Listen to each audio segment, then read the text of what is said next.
Hello everyone, GPSC class 1-2 માટે આપણે પીવાયક્યુની preparation કરીએ છીએ. તો આજે આપણે 7/1/2024ના દિવસે લેવાયેલા ગણિત રીઝનિંગના ક્વેશ્ચનની ચર્ચા કરીશું.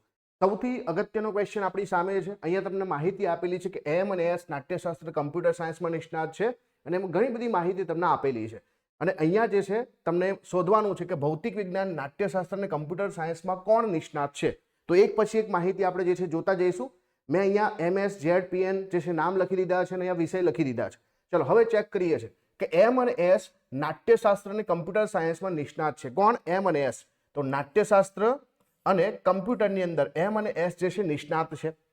ઝેડ અને એમ જે છે કમ્પ્યુટર સાયન્સ અને ભૌતિક વિજ્ઞાનમાં નિષ્ણાત છે. ઝેડ અને એમ તો ઝેડ તો એમ તો ઓલરેડી છે. ઝેડ નાટ્યશાસ્ત્રની અંદર અહીંયા ઝેડ જે છે એ કમ્પ્યુટર સાયન્સની અંદર અને સાથે સાથે ઝેડ અને એમ ભૌતિક વિજ્ઞાનમાં. તો ઝેડ અને એમ જે છે ભૌતિક વિજ્ઞાનમાં નિષ્ણાત છે.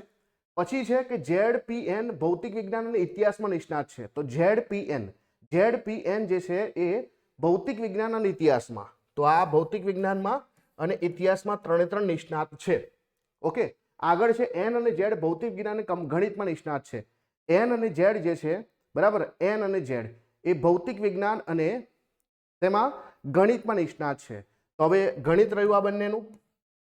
હવે જે છે પી અને એસ જે છે, પી અને એસ એ ઇતિહાસ અને નાટ્યશાસ્ત્રમાં નિષ્ણાત છે. તો એસ તો છે જ, તો પી ને પણ આપણે જે છે નાટ્યશાસ્ત્રમાં નિષ્ણાત બનાવી દઈએ અને સાથે સાથે ઇતિહાસની અંદર જે છે પી પણ નિષ્ણાત છે, તો આપણે એસ ને પણ નિષ્ણાત બનાવી દઈએ. તો આપણી માહિતી પૂરી. હવે જુઓ કે ભૌતિક વિજ્ઞાન, નાટ્યશાસ્ત્ર અને કમ્પ્યુટર સાયન્સમાં તો જુઓ ભૌતિક વિજ્ઞાન એટલે આમાં આપણે જોવાનું, સાથે નાટ્યશાસ્ત્રમાં પણ જોવાનું અને સાથે સાથે કમ્પ્યુટરમાં જોવાનું. એવો કયો વ્યક્તિ છે આ ત્રણેયમાં નિષ્ણાત છે? જો આની વાત કરીએ તો કમ્પ્યુટરમાં નથી, આની વાત કરીએ તો નાટ્યશાસ્ત્રમાં નથી, આની વાત કરીએ તો ભૌતિકમાં નથી, પણ એમ એવો વ્યક્તિ છે જે ત્રણ વિષયમાં જે છે નિષ્ણાત છે.